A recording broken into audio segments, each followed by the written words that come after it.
ظهر الفساد في البر والبحر بما كسبت أيدي الناس صدق الله العظيم وصدق رسوله النبي الكريم ونحن على ذلك لمن الشاهدين والشاكرين والحمد لله رب العالمين اللهم صل على سيدنا ومولانا محمد وعلى آل سيدنا ومولانا محمد وبارک وسلم۔ انتہائی قابل احترام سامعین گرامی، دنیا میں انسانوں پر جتنے بھی حالات پیش آتے ہیں ان تمام حالات کے کچھ ظاہری اسباب بھی ہوتے ہیں اور کچھ حقیقی اسباب بھی ہوتے ہیں، یہ جن کو آپ کہہ لیں باطنی اسباب۔ زلزلہ آ گیا، اس کے کچھ ظاہری اسباب ہیں، زمین کی ڈسکیں ہل گئیں، دھماکہ ہو گیا، گیس بن گئی زمین میں، آتش فشاں پھٹ پڑا،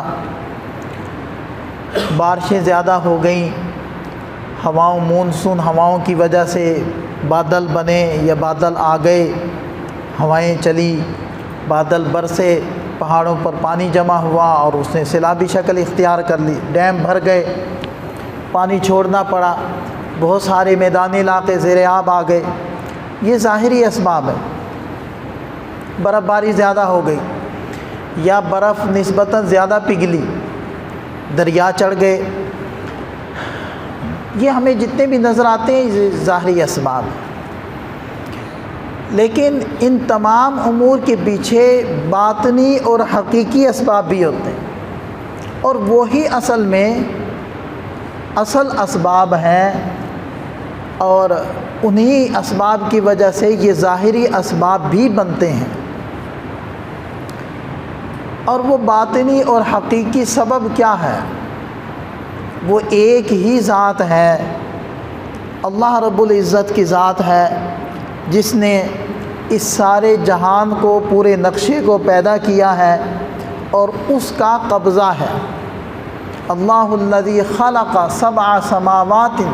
ومن الارض مثلہن، اللہ وہ ذات ہے جس نے 7 آسمان بنائے اور اتنی ہی زمینیں بنائیں۔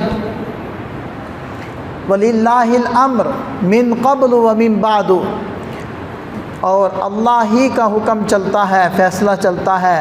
پہلے بھی یعنی ہمیشہ سے، بعد میں بھی یعنی ہمیشہ تک، ہمیشہ سے بادشاہت اس کی رہی۔ قُلْ إِنَّ الْأَمْرَ كُلَّهُ لِلَّهِ، آپ فرما دیجئے سارا حکم اللہ کا، ان الحکم الا للہ، اگر حکم چلے گا تو صرف اور صرف اللہ کا چلے گا، اللہ کے علاوہ کسی کے فیصلے نہیں چل سکتے، وہ تنہا ہے، یکتا ہے۔ اور یمسک السماوات والارض ان تزولا، اسی نے آسمانوں کو تھاما ہوا ہے کہ گر نہ پڑیں، اگر وہ نہ ہو تو یہ زمین آسمان کا نقشہ برباد ہو جائے، 1 منٹ نہیں ٹھہر سکتا، 1 سیکنڈ نہیں باقی رہ سکتا۔ تو اللہ تعالیٰ کا حکم اس پوری کائنات کی جان ہے۔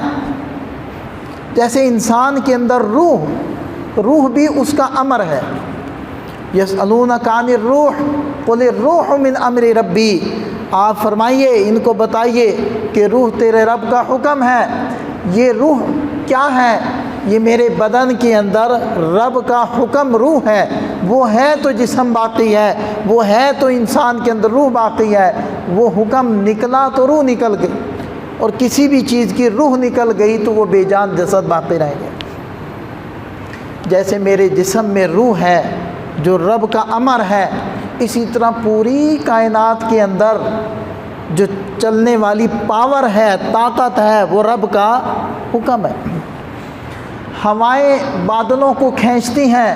اللہ الذی یرسل الریاح فتصیر سحابا فسقناہ الی بلد میت فَأَنزَلْنَا بِهِ الْمَاءَ، اللہ وہ ذات ہے جو ہواؤں کو چلاتا ہے، پھر وہ ہوائیں بادلوں کو بکھیرتی ہیں، پھر اللہ ان بادلوں کو کھینچ لاتا ہے اس زمین کی طرف جو بنجر ہو گئی ہے، پھر اللہ اپنی قدرت سے بارش برساتا ہے، اور پھر اس زمین کے اندر روئیدگی یعنی دوبارہ اگانے کی قوت کو پیدا کر دیتا ہے۔ یہ صرف اللہ کی شان ہے۔ تو پوری نقشے کے اندر، کائنات کے اندر اصل روح رب کا حکم ہے۔ ہوائیں اس کے حکم سے چلتی ہیں، بادل اس کے حکم سے برستے ہیں، برف اس کے حکم سے گرتی ہے، پانی اس کے حکم سے، اس کے آرڈر کے محتاج ہے۔ اس نے حکم دیا ہے کہ پانی نے پستی کی طرف بہنا ہے، یہ اسی کا حکم ہے۔ وہ جب چاہے روک دے، جب چاہے پھر حکم کر دے۔ برف کی شکل کس نے دی پانی کو؟ وہ پانی ہے اور ٹھہرا ہوا ہے، جمع ہوا ہے، وہ نہیں بہتا، لیکن جب وہ چاہتا ہے اسی کو پگھلا کر بہانا شروع کر دے۔ ہم ظاہر بین ہیں، ہم صرف ظاہر دیکھتے ہیں، ہماری آنکھیں صرف ظاہر دیکھتی ہیں، باطن نہیں دیکھتی۔ ہم ظاہر کو دیکھ کر کہتے ہیں یہ ہو گیا، وہ ہو گیا، ہمیں ڈیم بنانے چاہیے، ہمیں بڑی نہریں بنانی چاہیے، ہمیں حفاظتی حصار اور بند قائم کرنے چاہیے، ہمیں ایک نظام بنانا چاہیے کہ خطرے کی گھنٹی پہلے سے بجے، لوگوں کو گھنٹہ 2 گھنٹہ کیا 1 دن 2 دن پہلے پتہ چلے، حالات کا اندازہ ہو جائے، ہمیں وہ کرنا چاہیے، یہ کرنا چاہیے۔ آپ بالکل کریں، اسلام نہیں روکتا آپ کو ان باتوں سے، لیکن آپ کی نظر صرف ظاہری اسباب تک نہ رہے، باطنی اسباب پر بھی جائے، حقیقی اسباب پر بھی جائے، باطنی طاقت کی طرف بھی جائے۔ وہ باطنی سبب اور حقیقی طاقت وہ اللہ کی ہے۔ لہذا ایک مسلمان ہونے کے ناطے ہماری نظر اس بات میں بھی جائے کہ یہ سارا جو پانی آیا ہے اور ملک پاکستان کا اکثر حصہ وہ ڈوب گیا ہے، اور 80 90 سال کے بابے بھی کہہ رہے ہیں ہم نے اپنی زندگی میں اتنا پانی نہیں دیکھا، اور ہماری زندگی میں ہمارے باپ دادوں نے بھی یہ ہمیں یہی بتایا کہ یہاں کبھی پانی نہیں آیا، یہاں کبھی سیلاب نہیں آیا۔ تو یہ جو ظاہری طور پر اتنی تباہی ہوئی ہے، تو ایک مسلمان ہونے کے ناطے ہماری نظر اس بات کی طرف بھی جائے کہ آخر کون سی یہ طاقت ہے کہ جس نے یہ چاہا کہ یہ سارے علاقے ڈوب جائیں۔ اس کی چاہت کے بغیر تو ہو ہی نہیں سکتا، وہ نہ چاہے اور ہو جائے۔ کمال کی بات ہے کہ میرے گھر میں میری چاہت کے بغیر کھانا نہیں پکتا، میری پسند کے خلاف کھانا نہیں بنتا، میری فیکٹری کے اندر میری پسند اور چاہت کے بغیر وہ چیز نہیں تیار ہوتی، میری دکان میں میری مرضی کے ریٹ ہیں۔ کیا خیال ہے آپ کی دکان میں میری مرضی کے ریٹ، آپ کی مرضی کے ریٹ؟ تو اللہ تعالیٰ کا بنایا ہوا نقشہ۔ پھر اللہ تعالیٰ نے یہ بھی فرمایا میں نے بغیر کسی کے مشورے، بغیر کسی کی مرضی، بغیر کسی کی مدد اور ہیلپ اور معاونت کے خود بنایا ہے۔ اور اللہ تعالیٰ نے یہ بھی بتا دیا کہ میں نے بنا کر کسی کو دیا نہیں ہے، میرے پاس ہی ہے، میرے بس میں ہی ہے، میرے اختیار میں ہی ہے، اور میں نے اپنی مٹھی میں رکھا ہوا ہے۔ اور اللہ تعالیٰ نے یہ بھی بتا دیا ہے کہ میں غافل بھی نہیں ہوں، بھولتا بھی نہیں ہوں، تھکتا بھی نہیں ہوں۔ اور اللہ تعالیٰ نے یہ بھی بتا دیا کہ میرے پاس ہر چیز کے خزانے ہیں، کسی چیز کی کمی بھی نہیں۔ تو پھر ہم نے یہ کیسے سوچ لیا کہ یہ سارا کچھ، یہ حالات کا بدلنا، یہ صرف ظاہری اسباب سے ہو رہا ہے اور اس کے پیچھے حقیقی سبب کوئی نہیں؟ تو ایک اس مسلمان ہونے کے ناطے ہماری نظر باطنی اسباب، حقیقی اسباب کی طرف بھی جانی چاہیے، اور اس بات کی طرف جانی چاہیے کہ یہ پورا نقشہ، یہ پورا جہان رب کا ہے، اللہ کا ہے، اور اس نے تھاما ہوا ہے اور وہ چلا رہا ہے۔ یہ سب کچھ اس کی مرضی کے خلاف نہیں ہوا، اس کی چاہت سے ہوا، اس نے خود کی ہے۔ جب یہ بات حقیقت ہے، کیوں جی اس میں یہاں تک کسی کو کوئی اعتراض، کوئی شک تو نہیں؟ جب یہ بات حقیقت ہے، 100% حقیقت ہے، 110% حقیقت ہے، تو پھر ہمیں اپنے گریبان میں جھانکنا ہوگا، پھر ہمیں تنہائیوں میں بیٹھ کر سوچنا ہوگا کہ پھر ہم کیا کر رہے ہیں کہ جس کی پاداش میں ہمارے ساتھ اللہ تعالیٰ کے فیصلے یہ ہو گئے۔ اس کا مطلب ہے کہ پھر ہم اللہ کو ناراض کیے ہوئے۔ آپ یہ دیکھیں کہ ایک فیکٹری کے مالک نے، ایک مل کے مالک نے کچھ ملازم رکھے ہوئے، وہ ملازم اگر وہ مالک کی مرضی کے مطابق ڈیوٹی سر انجام دے رہے ہیں، وقت پر آتے ہیں، وقت پر جاتے ہیں، اور پوری تندہی، ایمانت داری، دیانت داری کے ساتھ اس کے کاموں کو، اس کی ذمہ داریوں کو سر انجام دے رہے ہیں، جس کی وجہ سے وہ خوش ہو رہا ہے مالک، تو کیا خیال ہے وہ ان کو کسی بھی وجہ سے سزا دے گا؟ ظاہری بات ہے وہ تنخواہ بھی وقت پر دے گا، اور الاؤنسز اور بونس بھی دے گا، اور ان کو گفٹ بھی دے گا، اور ان کے ساتھ اور بھی ہمدردیاں جتلائے گا، کیونکہ وہ دیکھ رہا ہے کہ یہ سب امانت دار ہیں، میرے کام کو اچھے طریقے سے کر رہے ہیں۔ اور اگر وہ ملازمین وقت پر نہ آئیں، وقت سے پہلے جائیں، کام نہ کریں، خیانت کریں، بددیانتیاں کریں، جھوٹ بولیں، ڈاج کرائیں، کہیں کچھ کریں کچھ، نقصان کریں، مالک کے جو خام مال ہے، مٹیریل ہے، اس کو ضائع کریں، تو کیا خیال ہے پھر مالک خوش ہوگا؟ تنخواہیں ٹائم پر دے گا؟ وہ تو ان کی تنخواہیں کاٹے گا، وہ تو ان کو مختلف طریقوں سے سزائیں دے گا، ناراضگی کا اظہار کرے گا، بونس الاؤنسز تو کیا، وہ اصل تنخواہ بھی پوری نہیں دے گا۔ تو کہیں ایسے ہی تو نہیں کچھ ہو رہا کہ اللہ کے اس کارخانے میں ہم اللہ کے پیدا کیے ہوئے بندے، اللہ کے نوکر، اللہ کے ملازم، ہم رب کے پیدا کیے ہوئے اس کی مخلوق، جب اس رب کی نافرمانی کریں، اس نے کہا جھوٹ نہیں بولا ہم بولیں، اس نے کہا رشوت نہیں لینی، ہم اس کو شیر مادر کی طرح ہضم کریں۔ کوئی آفس، کوئی دفتر ایسا نہ ہو کہ جہاں رشوت کے بغیر کام نکلتا ہو، جہاں سفارش کے بغیر کام ہو جاتا ہو، اور صاف طور پر وہ ملازم کہیں کہ بھئی قائد اعظم صاحب چلے گئے، اپنی تصویر چھوڑ گئے۔ وہ بابا جی بھی کام کہتے ہیں، ان کی تصویر بھی بڑی کام کی۔ یہ میرے الفاظ نہیں ہیں، یہ ایک ادارے کے، ایک گورنمنٹ ادارے کے ملازم کے الفاظ ہیں۔ جب میں نے اس کو کہا کہ یہ کام ہو جائے گا اور یہ لیگلی کام ہے، کوئی ان لیگل نہیں ہے، تو اس نے کہا کہ جی کیوں نہیں ہو جائے گا؟ وہ بابا جی جو گئے ہیں نا، وہ اپنی تصویر چھوڑ کر گئے۔ وہ بابا جی بھی بڑے کام کے تھے، ان کی تصویر بھی بڑے کام کی ہے، وہ تصویر لاؤ، کیوں نہیں ہوگا؟ جب ملازمین اپنی ذمہ داری جو ان کے ذمے ہیں وہ بھی ہم سے رشوت کے مد میں پیسے لے کر وہ پوری کریں، اور دکاندار، بیچنے والے وہ جھوٹ بولنے کو چالاکی سمجھیں، وہ دھوکہ دینے کو، چیز کے عیب چھپانے کو چالاکی اور سمجھداری سمجھیں اور وقت کی ضرورت سمجھیں، تو پھر ایک واضح سا پیغام ہمیں ملتا ہے کہ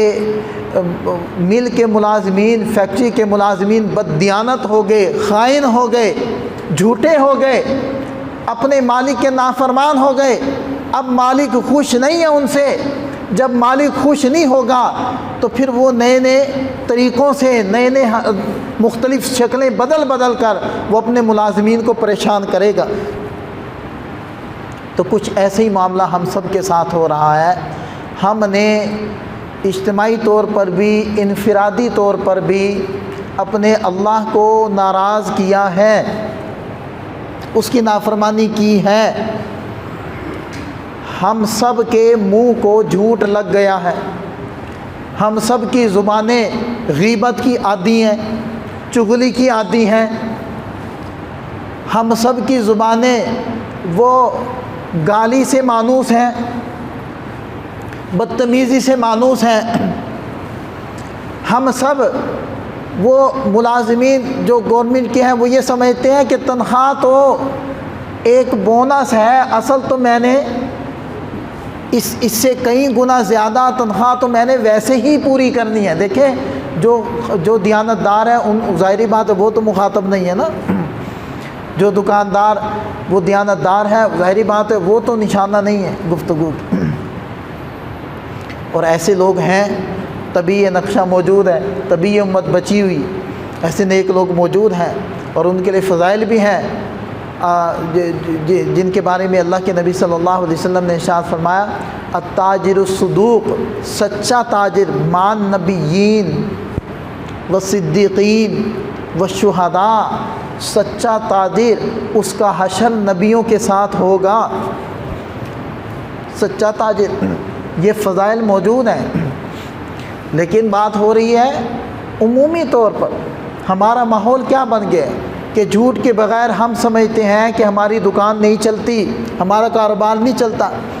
تو انفرادی طور پر ہم سوچیں، اجتماعی طور پر ہم سوچیں، ہم گناہوں کے اتنے رسیہ بن چکے ہیں، یعنی ہم میں سے ہر ایک اس کے پاس ایک شیطان موجود ہے۔ ایک شیطان تو وہ ہے جو اللہ تعالیٰ نے پیدا کیا ہے، وہ ہماری پیدائش کے ساتھ ہمارے ساتھ پیدا ہو کر آئے، اور ایک شیطان وہ ہے جو موبائل کمپنیوں نے پیدا کی ہے، اور وہ زیادہ خطرناک ہے کیونکہ وہ اتنا خطرناک ہے، اس نے شیطان کو بھی راہیں سجائی ہیں کہ اس طریقے سے گمراہ کرنا ہو۔ تجھے تو پتہ ہی کوئی نہیں، تو اولڈ مین ہے، پرانے زمانے کا ہے، ابھی نئے زمانے کا دیکھو نا کیسے گمراہ کر۔ تو یہ شیطان ہمارے ساتھ ہے۔ اب اگر دل کے اندر اللہ کا خوف نہیں ہوگا، اگر اللہ کی ذات عالی کا استحضار نہیں ہوگا، اگر اللہ تعالیٰ ہر وقت موجود ہیں، مجھے دیکھ رہے ہیں، مجھے سن رہے ہیں، اس چیز کا احساس میرے اندر بیدار نہیں ہوگا، اس وقت تک میری تنہائیاں گناہ سے محفوظ نہیں ہوں گی۔ اب آپ خود دیکھیں کہ ہم گناہ کر رہے ہیں، تنہائی میں کر رہے ہیں، جب ہمیں تنہائی مل جائے تو ہم گناہ کر لیتے ہیں، اگر تنہائی نہ ملے تو ہم وہ والا گناہ نہیں کرتے، نظر والا گناہ نہیں کرتے، کانوں والا گناہ نہیں کرتے۔ جب ہم گیدرنگ میں، جب ہم تنہائی میں ہیں تو کر لیتے ہیں، اور تنہائی ہم پیدا کرتے ہیں، حتیٰ کہ اگر 5 سالہ بچہ بھی وہاں موجود ہے تو ہم ہچکچاتے ہیں اور گناہ نہیں کرتے۔ تو آپ اندازہ لگائیں ہمارے ایمان کی کمزوری کا، یا اللہ تعالیٰ کے ساتھ تعلق کی کمی کا، یا اللہ تعالیٰ کی صفات کا، ذات کے استحضار کی کمی کا اندازہ لگائیں، انحطاط کا اندازہ لگائیں کہ ہم گناہ کرنے سے پہلے، یعنی گناہ کرتے ہوئے ایک چھوٹے سے معصوم بچے سے تو گھبرا رہے ہیں اور اس کی تو شرم کر رہے ہیں، لیکن اللہ جل شانہ اس کی ذات عالی سے نہیں گھبرا رہے، اس کا حیا نہیں کر رہے، اور اس کی وجہ سے ہمارے اندر ہچکچاہٹ پیدا نہیں ہو رہی، اور اس کی ذات عالی کا موجود ہونا اور ہر وقت موجود ہونا، ہر جگہ موجود ہونا، ہوا معکم اینما کنتم، تم کہیں بھی ہو وہ تمہارے ساتھ ہے، وہ تمہارے دائیں بھی ہے بائیں بھی ہے، وہ تمہیں دیکھ بھی رہا ہے، سن بھی رہا ہے، یعلم السر و اخفی، وہ تمہارے دل میں آنے والے خیالات سے بھی واقف ہے۔ وہ ذات عالی اتنا قریب ہے، اقرب الیہ من حبل الورید ہے، وہ میری شہرت سے بھی زیادہ قریب ہے، لیکن پھر بھی مجھ سے گناہ ہو رہا ہے۔ ایک بچے سے تو گھبرا گیا، ایک معصوم ذات سے تو میں پریشان ہو گیا، لیکن اپنے رب سے نہ ڈرا، تو کیا میں نے اپنے رب کو اس سے بھی کمزور سمجھا؟ تو اس لیے میرے محترم دوستو، ایسا کبھی بھی نہیں ہوگا کہ آپ نے دکان میں کسی کو ملازم رکھا اور وہ آپ کی سنتا ہی نہیں ہے اور آپ تنخواہ اس کو بڑی اچھی دے رہے ہیں، ایسا کبھی نہیں آپ نے دیکھا۔ تو ایسا نہیں ہوگا کہ ہم رب کی کائنات میں اس کی زمین پر پھریں،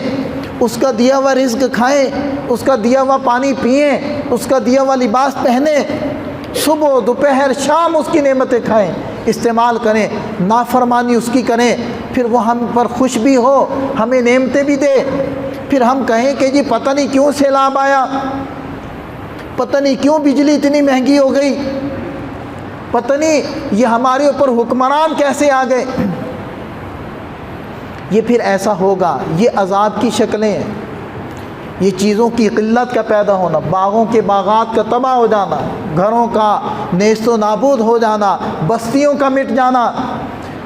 یہ علامت ہے اللہ ناراض ہے ہم سے، ہمارا مالک ناراض ہے، وہ روٹھا ہوا ہے۔ ہمیں اجتماعی توبہ کے ساتھ ساتھ انفرادی توبہ کرنی ہوگی،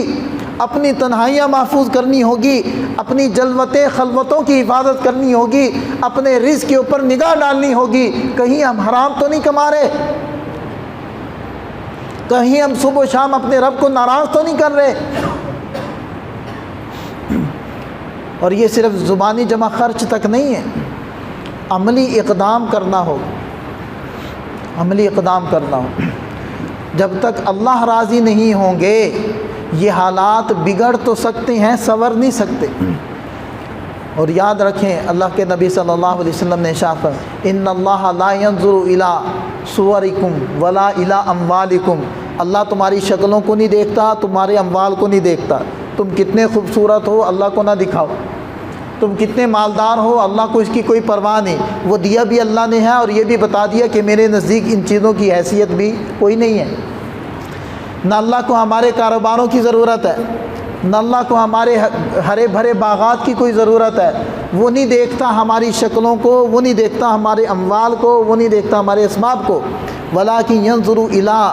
قُلُوبِكُمْ وَأَمْوَالِكُمْ وَأَعْمَالِكُمْ، لیکن وہ دیکھتا ہے تمہارے دلوں کو اور تمہارے اعمال کو۔ إِنَّ أَكْرَمَكُمْ عِندَ اللَّهِ أَتْقَاكُمْ،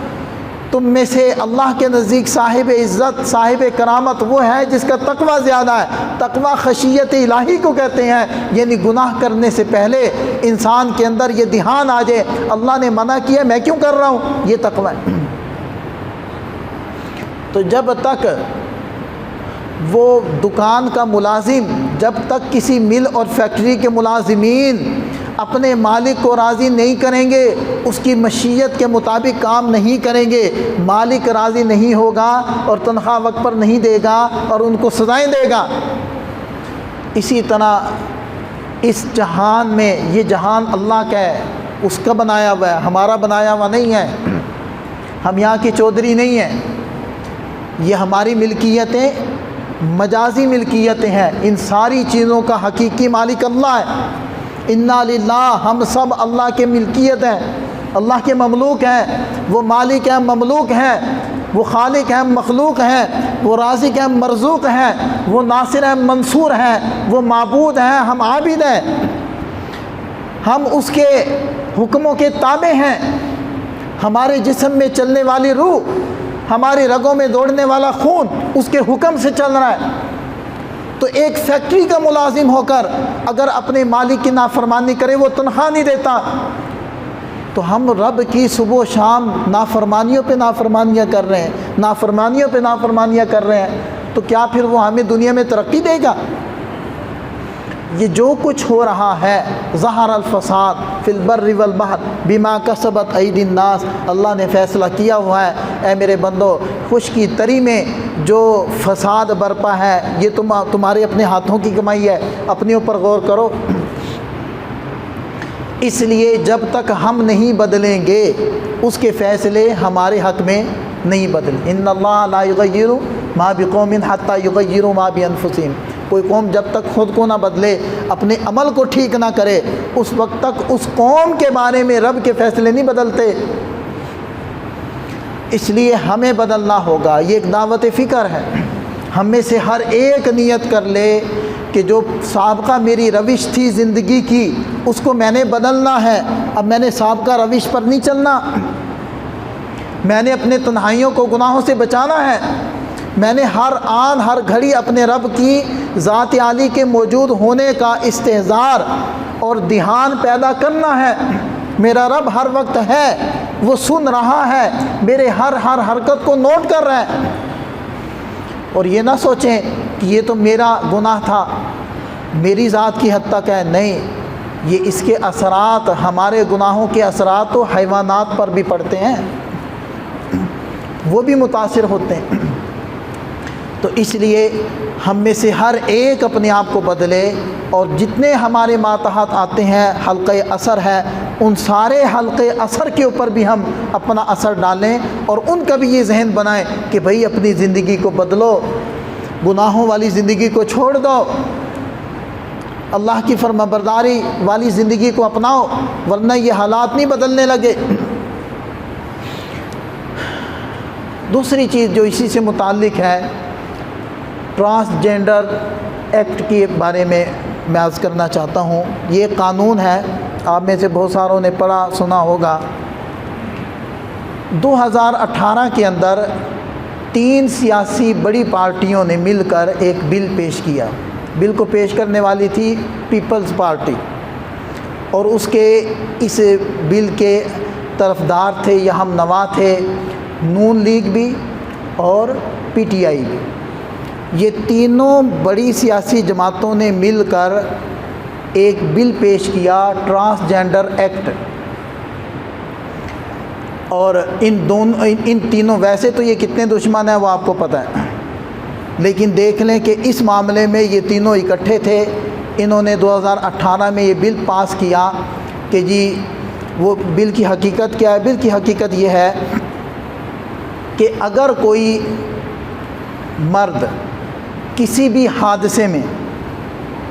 چاہے اس نے کوئی میڈیسن ایسی یوز کی ہے یا اس کے ساتھ کوئی حادثہ ہو گیا ہے اور اس کی مردانہ قوت جاتی رہی، تو وہ نادرہ کے پاس جائے اور کہے کہ جی میرے ساتھ چونکہ یہ حادثہ ہو گیا ہے اور میری مردانہ قوت ختم ہو گئی ہے، لہذا مجھے عورت ڈکلیئر کیا جائے، تو نادرہ اس چیز کا پابند ہوگا کہ وہ اس کو عورت ڈکلیئر کرے۔ اسی طرح آگے بڑھیں، اس کی ایک اور شک یہ بھی ہے کہ اگر کوئی مرد وہ یہ محسوس کرے کہ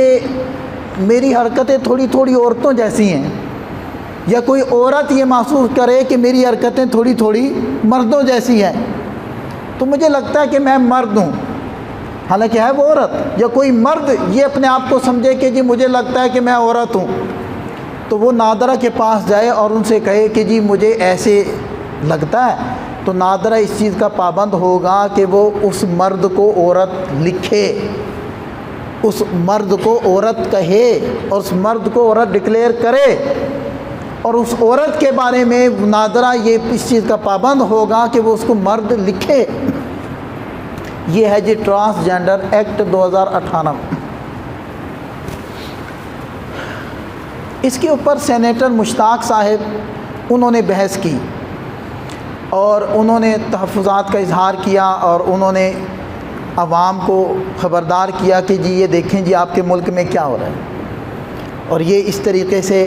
یہ بل پاس کر رہے ہیں۔ تو یہ شرعی اعتبار سے کتنا بڑا یہ غلاظت ہے، آپ اس کا اندازہ یوں لگائیں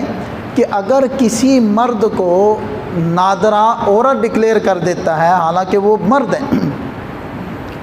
تو پھر اس کا رزلٹ کیا ہوگا؟ اس کا رزلٹ یہ ہوگا کہ وہ اپنے آپ کو جب عورت وہ تصور کر رہا ہے حالانکہ وہ ٹوٹل مرد ہے، تو اس کو قانون آپ کا کہتا ہے کہ یہ عورت ہے، تو اس کی پھر شادی مرد کے ساتھ ہو سکتی ہے؟ ظاہری بات قانون کے مطابق ہو سکتی ہے۔ جب قانون کے مطابق اس کا نکاح مرد سے ہوگا تو پھر قوم لوط جس وجہ سے وہ ہلاک ہوئی ہے، اللہ تعالیٰ نے فرشتے کو بھیجا ہے اور اس نے زمین کی تہہ سے پر ڈال کے اس بستی کو اٹھایا ہے، فجعلنا عالیہا سافلہا، پھر ہم نے اس کے اوپر کو نیچے کو اوپر کر دیا، اور زمین پر پہنچنے سے پہلے ان پر پتھروں کی بارش ہوئی ہے۔ تو اس قوم کا قصور کیا تھا؟ یہی تو تھا، یہی تو قصور تھا اس قوم۔ یہ ہے، یعنی جو حیثیت اس چیز کی قوم لوط کے اندر بھی جو حیثیت نہیں تھی، وہ حیثیت آپ کے ماشاءاللہ جو سیاسی قائدین ہیں انہوں نے اس کو بنا دیا۔ اور یہ صرف زبانی جمع خرچ نہیں ہے، 2018 سے لے کر اب تک 2022 تک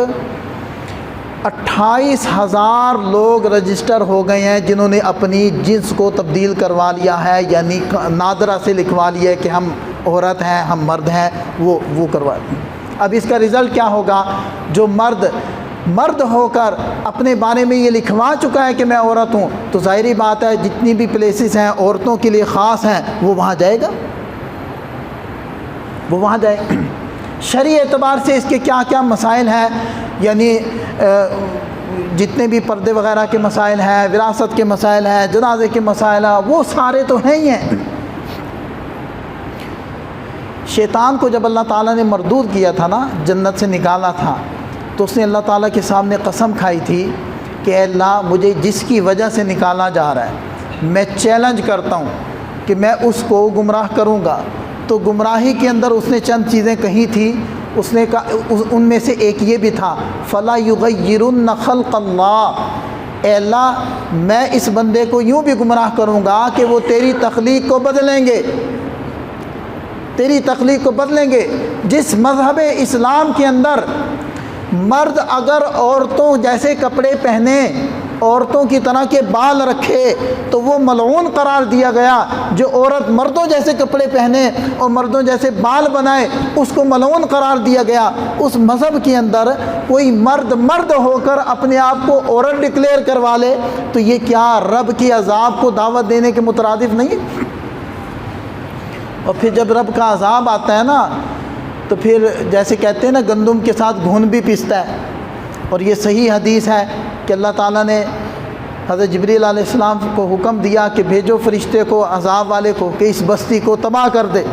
مجھے ضرورت نہیں ان لوگوں کی۔ تو جبریل علیہ السلام نے عرض کیا کہ اے اللہ اس بستی میں ایک تیرا ایسا بندہ بھی ہے کہ جس نے کبھی لمحہ برابر بھی تیری نافرمانی نہیں کی۔ تو اللہ تعالیٰ نے فرمایا کہ اس کو پہلے گراؤ اور ساری بستی کو اس کے اوپر گراؤ۔ میری نافرمانیاں ہوتی رہی، اس کے چہرے کا رنگ نہیں بدلا۔ میرے محترم دوستو، اتنی بات کافی نہیں ہے کہ میرا کاروبار چل رہا ہے، میری جاب چل رہی ہے، اچھی تنخواہ آ رہی ہے، میرے بچے پڑھ رہے ہیں، گھر میرے پاس موجود ہے، موٹر سائیکل کار بھی میرے پاس ہے، میں عزت سے زندگی گزار رہا ہوں، 5 وقت کی نماز بھی پڑھ لیتا ہوں۔ اتنا کافی نہیں ہے۔ وہ جو عابد تھا اس بستی میں وہ ہم سے کہیں زیادہ نیک تھا، جبکہ ان قوموں کے اوپر امر بالمعروف کی ذمہ داری ایسی نہیں تھی جیسے ہم پر ہے۔ جب امر بالمعروف چھوڑنے کی وجہ سے، محض اپنی عبادت کی وجہ سے وہ لوگ نہ بچ سکے، تو جن لوگوں کی طغرِ امتیاز یہی ہے کہ جن کو بقیہ ساری امتوں پر فوقیت اور فضیلت دی گئی، کنتم خیر امت اخرجت للناس تأمرون بالمعروف وتنہون عن المنکر، جن کا طغرِ امتیاز یہی ہے کہ یہ ساری امتوں سے بہتر ہے۔ کیوں؟ اس لیے کہ یہ امر بالمعروف کریں گے، نہی عن المنکر کریں گے۔ جب وہ قوم یہ سوچ لے کہ میرا سسٹم ٹھیک چل رہا ہے، میں نمازیں پڑھتا ہوں، تو مجھے کیا ضرورت ہے، تو وہ یہ سمجھ لیں، کان کھول کر سمجھ لیں کہ یہ جو امر بالمعروف والی ذمہ داری ہے یہ ایسے موقعوں پر اسی طرح فرض عین ہوتی ہے جس طرح کہ اپنی نماز ادا کرنا فرض عین ہوتی ہے۔ تو اس لیے علماء کا کام ہے ممبروں پر بیان کریں، لوگوں کو آگاہی دیں۔ اب عوام کا کام ہے، اب آپ لوگوں کا کام ہے۔ آپ میں سے بہت سارے میڈیا ایکٹیوسٹ بھی ہوں گے، آپ میں سے بہت سارے مختلف پوسٹوں پر ہوں گے، مختلف اختیارات کے مالک ہوں گے۔ تو اب آپ نے سوچنا ہے کہ اب ہم نے اس کے خلاف کیسے آواز اٹھانی ہے۔ یہ 2018 میں پاس ہوا تھا، ابھی ستمبر میں اس کے اوپر بحث ہوئی ہے، دوبارہ اکتوبر میں پھر اس کے اوپر بحث ہونی اس بل کے اوپر۔ تو میرے ذمہ تھا کہ میں آپ لوگوں کو آگاہی دے دوں، وہ میں نے دے دی۔ تو یہ جو گناہ ہوں گے اور یہ جو بل پاس ہوں گے، آپ دیکھیں کہ اس ملک میں سود کو بھی قانونی حیثیت حاصل، جس کے بارے میں اللہ تعالیٰ نے فرمایا کہ اللہ اس کے رسول سے اعلان جنگ کرتا ہے وہ آدمی جو سود لیتا ہے۔ تو جس ملک میں سود کو قانونی حیثیت حاصل ہو تو وہاں کی عوام یہ سوچ رہی ہو کہ پتہ نہیں کیوں سیلاب آ گیا ہمارے اوپر۔ یہ تو اللہ کے بندو، یہ تو دعا دو اللہ کے حبیب صلی اللہ علیہ وسلم کے حق میں اور ان کے اوپر درود پڑھو کہ ان کی دعائیں کی برکتیں ہیں آج ہم اجتماعی طور پر باقی ہیں، اگر ان کی دعائیں نہیں ہوتی، جو ایک ایک گناہ پچھلی قوموں نے کیا ہے وہ سارے ہم کر رہے ہیں، سارے کر رہے ہیں وہ گناہ، کوئی ایک بھی نہیں ہم نے چھوڑا، اور پھر بھی ہم باقی ہیں۔ ہماری تو حیثیت تھی نہیں اتنی بھی کہ اللہ تعالیٰ ہمیں 1 منٹ کی مہلت دے۔ تو اس لیے جو بھی اسلام کے خلاف قانون آئے گا، جو بھی گناہ وجود میں آئے گا، تو ہم نے اس میں اپنا حصہ ڈالنا ہے، ہم نے اس کے خلاف آواز اٹھانی ہے، ہم نے احتجاج کرنا ہے، جس انداز میں ہم کر سکیں ہم نے کرنا ہوگا، اس کے خلاف آواز اٹھانی ہوگی، تاکہ ہم کل قیامت کے دن رب کے دربار میں مجرم نہ بنے۔ ہم تو یہاں بھی مجرم بنیں گے، وہاں بھی مجرم بنیں گے، اور صرف ہماری نمازیں ہمیں نہیں بچائیں گی جب تک کہ امر بالمعروف اور نہی عن المنکر کے ساتھ ہماری نمازیں نہ ہوں۔ اللہ تعالی ہمیں سمجھ عطا فرمائے، عمل کی توفیق عطا